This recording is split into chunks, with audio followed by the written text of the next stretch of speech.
राजस्थान की गद्दी किसे मिलेगी, इसको लेकर पिछले 6 दिनों से दिल्ली में मंथन चल रहा है। 6 दिसंबर को वसुंधरा दिल्ली पहुंची थी। 7 दिसंबर को उनकी मुलाकात पार्टी अध्यक्ष जेपी नड्डा से हुई थी। कल बालकनाथ की मीटिंग जेपी नड्डा से हुई। मुख्यमंत्री कौन बनेगा, इसका ऐलान 11 दिसंबर को होने की उम्मीद है। आप इसे इस तरीके से समझिए, जितने भी बयान इन उम्मीदवारों के सामने आ रहे हैं, जिन्हें प्रबल उम्मीदवार समझा जा रहा है, दरअसल ये अपने आप को चर्चा में बनाए रखना भी नहीं चाहते हैं, क्योंकि भारतीय जनता पार्टी सरप्राइज देने के लिए जानी जाती है। अगर ज्यादा चर्चा में नाम आता है तो नाम कटने का भी डर रहता है। यही वजह है कि चाहे बाबा बालकनाथ हों, चाहे बाकी तमाम नेता, वो सब इस बात से किनारा कर रहे हैं कि वो मुख्यमंत्री के लिए आगे रेस में बढ़ रहे हैं। मेरे सहयोगी पवन नारा इस वक्त जयपुर से जुड़ गए ज्यादा जानकारी के साथ। पवन नारा, एक एक करके एक एक नाम पर अगर हम चर्चा करें, सबसे पहले बात बाबा बालकनाथ की कर लेते हैं। कितनी % संभावना है कि बाबा बालकनाथ को राजस्थान की कमान सौंपी जा सकती है?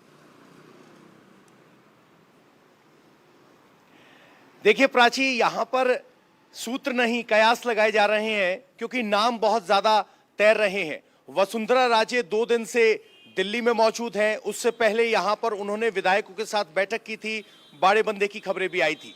जहां तक बाबा बालकनाथ का सवाल है, बाबा बालकनाथ जब चुनाव नतीजों के बाद यहां पहुंचे थे तो सीएम कैसा हो, बाबा बालकनाथ जैसा हो, इस तरह के नारे लगे थे। सख्त छवि है, कानून व्यवस्था राजस्थान में एक बड़ा प्रश्न रही है और ये लोग उम्मीद कर रहे हैं कि बाबा बालकनाथ जैसा चेहरा होना चाहिए। लेकिन इस बात की संभावना अभी तय नहीं है कि बाबा बालकनाथ वो चेहरा हो सकते हैं। एक दिलचस्प बात यह है कि वसुंधरा राजे अगर नहीं तो कौन, ये सबसे बड़ा सवाल यहां राजस्थान में है। बहुत सारे नाम हैं। आज पर्यवेक्षक पहुंच रहे हैं, राजनाथ सिंह, सरोज पांडे और तावड़े, ये तीनों पर्यवेक्षक आज पहुंच जाएंगे। कल विधायक दल की बैठक हो सकती है और जिस तरह से बीजेपी सरप्राइज देने के लिए जानी जाती है, अब लोग ये कयास ला रहे हैं कि क्या बाबा बालकनाथ वो होंगे जिसकी संभावना जमीनी स्तर पर मांग तो है लेकिन कम जताई जा रही है। पर्यवेक्षक पहुंचने वाले हैं। राजनाथ सिंह का राजस्थान में आना, जिनके अच्छे संबंध वसुंधरा राजे से हैं, वसुंधरा राजे उनकी बात मानती भी हैं, एक ही खेमे कि ये हैं, ऐसा कहा जा सकता है। क्या वसुंधरा को मनाने की ये कोशिश है? क्या वसुंधरा ज्यादा विद्रोह ना करें, ये संभावना है राजनाथ सिंह के पहुंचने पर? देखिए प्राची, वसुंधरा विद्रोह करेंगी ये कहना गलत होगा, क्योंकि ये मैंडेट अगर आप देखेंगे तो मोदी की गारंटी पर मैंडेट आया है। और वसुंधरा राजे पर जब इस तरह के माहौल बना कि विधायक जब उनसे आकर मिल रहे हैं और वो लॉबिंग कर रही हैं, उसके बाद 2 पोस्टर उनके घर के बाहर दिखाई दिए जिसमें वसुंधरा राजे का सिर्फ नाम था और ऊपर बड़े पोस्टर पर तस्वीर लगी थी प्रधानमंत्री नरेंद्र मोदी की और संदेश लिखा था कि ये मोदी की गारंटी की जीत है। लेकिन यहां पर राजनाथ सिंह का पहुंचना, रक्षा मंत्री हैं, वरिष्ठ नेता हैं, बीजेपी के राष्ट्रीय अध्यक्ष रह चुके हैं, उनका पहुंचना इस मायने में ज्यादा महत्वपूर्ण हो जाता है कि अगर विधायक दल की बैठक होगी और वसुंधरा राजे को मनाना होगा तो राजस्थान में राजनाथ सिंह वो चेहरा हो सकते हैं जो यहां पर आम सहमति बनाने में एक अहम भूमिका निभा सकते हैं। राजनाथ सिंह की बिल्कुल, देखिए, चाहे पर्यवेक्षकों का चुनना हो, चाहे मुख्यमंत्री की रेस में नाम का शामिल होना हो, एक एक नाम बड़ा सोच समझ के सामने आ रहा है और इन नामों में से कौन नाम फाइनल होगा, ये सबसे बड़ा सवाल पवन बना हुआ है। मुख्यमंत्री का नाम तय करने से पहले विधायकों की राय जानी जाएगी। इस काम के लिए 3 दिग्गज नेताओं को राजस्थान भेजा जाएगा। इसमें सबसे बड़ा नाम राजपूत नेता राजनाथ सिंह का है। मराठा नेता विनोद तावड़े को भी हालात कंट्रोल करने जयपुर भेजा जा रहा है, जबकि तीसरी ऑब्जर्वर हैं सरोज पांडे, जो ब्राह्मण चेहरे के तौर पर जयपुर में भेजी जा रही हैं। रक्षा मंत्री राजनाथ सिंह, पार्टी के राष्ट्रीय महासचिव विनोद तावड़े और राज्यसभा सांसद सरोज पांडे पर विधायकों की राय जानने, उनकी राय हाईकमान तक पहुंचाने और कलह कंट्रोल करने का बड़ा जिम्मा होगा। जो खेमेबाजी की तस्वीर अब से 2 दिन पहले देखने को मिली थी, जिस बाड़ेबंदी की तस्वीर अब से 2 दिन पहले देखने को मिली थी, विधायकों का जमावड़ा होना, अपनी शक्ति का प्रदर्शन करना, जिस तरीके से वो तस्वीर देखने को मिली थी, यही मैनेज करने के लिए सीनियर लीडर्स को भेजा जा रहा है, सीनियर लीडर्स को जिम्मा दिया गया है। अब अगर राजनाथ सिंह को पर्यवेक्षक बनाया गया है तो इसके पीछे की वजह आपको समझा देते हैं। राजनाथ सिंह के वसुंधरा राजे से अच्छे संबंध हैं। राजनाथ अध्यक्ष थे तब वसुंधरा राजे मुख्यमंत्री थी राजस्थान की। वसुंधरा के तेवर सख्त हैं तो संबंध काम आएंगे, राजनाथ सिंह उनको मैनेज कर सकते हैं। कद्दावर नेता हैं, हालात संभालने का हुनर है, लंबे समय तक संगठन की जिम्मेदारी भी राजनाथ सिंह ने संभाली है, इसलिए कैसे सबको एकजुट रखना है ये बखूबी राजनाथ सिंह जानते हैं। 2 बार राष्ट्रीय अध्यक्ष है तो ये अनुभव भी काम आ सकता है। पार्टी के संकट मोचक कहलाते हैं, से कलह कंट्रोल करने में सक्षम हैं और सबसे ज्यादा कलह की जो गुंजाइश है वो राजस्थान में ही जताई जा रही है। इसलिए बड़े लीडर, सीनियर लीडर्स, अनुभवी लीडर्स को पर्यवेक्षक बनाकर राजस्थान में भेजा जा रहा है।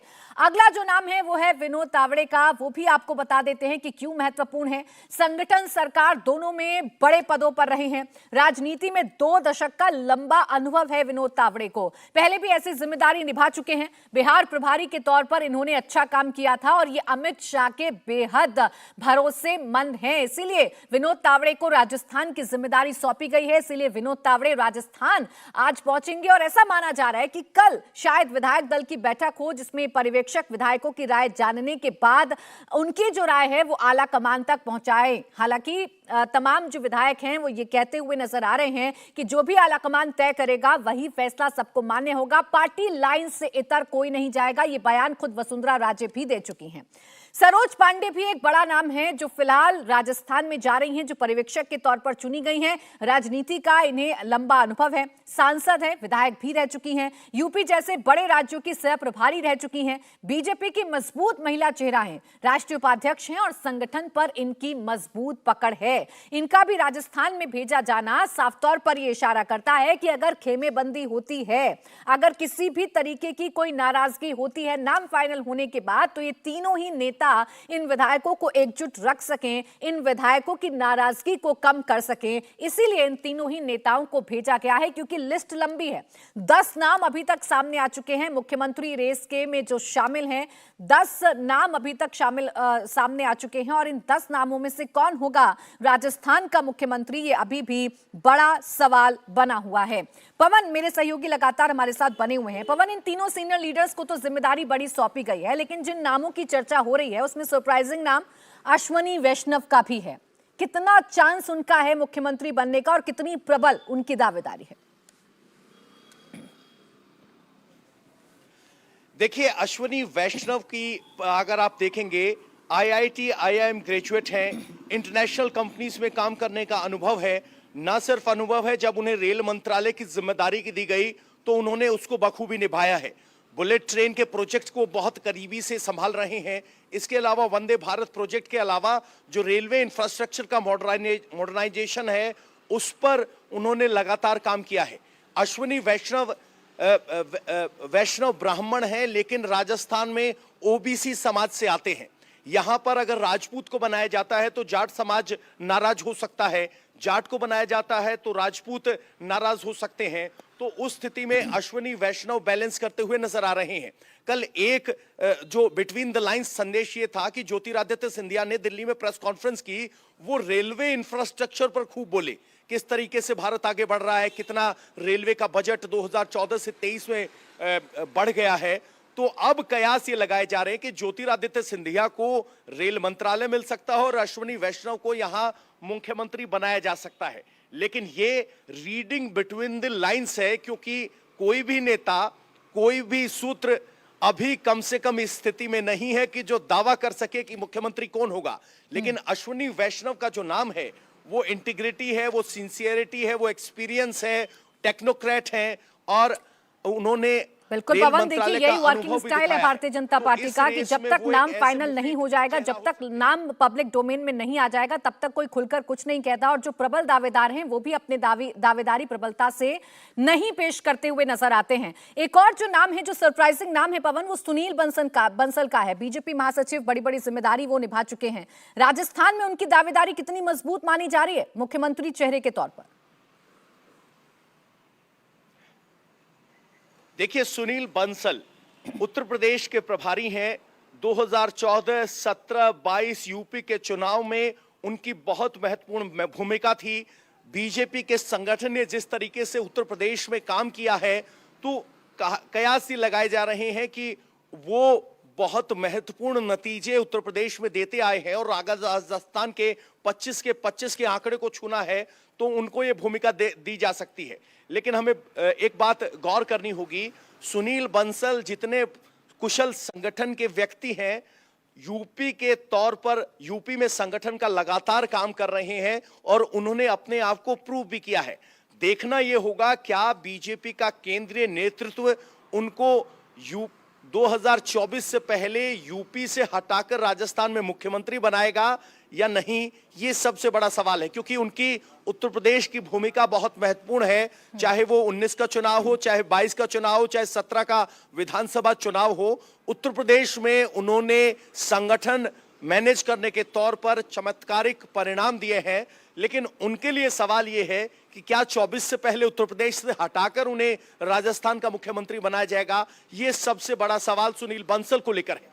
बिल्कुल, और देखिए इस पर कोई सरप्राइज पे नहीं होना चाहिए क्योंकि बीजेपी सरप्राइज देने के लिए जानी जाती है और ऐसे नाम तय किए जाते हैं भारतीय जनता पार्टी की तरफ से जो कभी कभी रेस में भी शामिल पवन नहीं होते हैं। बात अगर हम महारानी वर्सेस महारानी की कर लें, यानी हम वसुंधरा राजे वर्सेस दिया कुमारी की कर लें, तो इन दोनों नामों में से किसकी दावेदारी आपको सबसे ज्यादा पवन फिलहाल मजबूत नजर आ रही है? किसकी कितने % चांसेस हैं मुख्यमंत्री बनने के?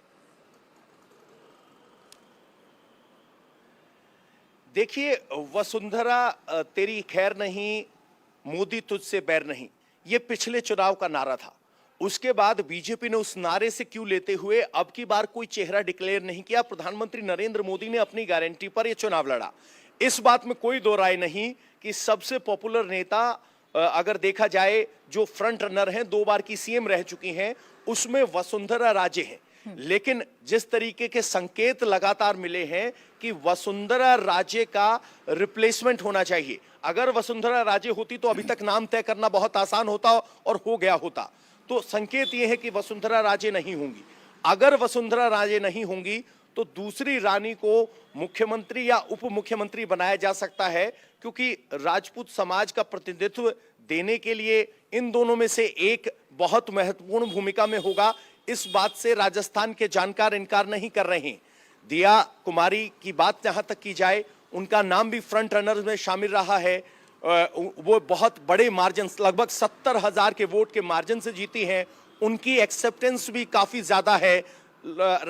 लोकसभा से इस्तीफा दे चुकी हैं वो, और जिन सांसदों ने इस्तीफा दिया था तब प्रधानमंत्री मोदी के साथ उनकी तस्वीर भी आई थी।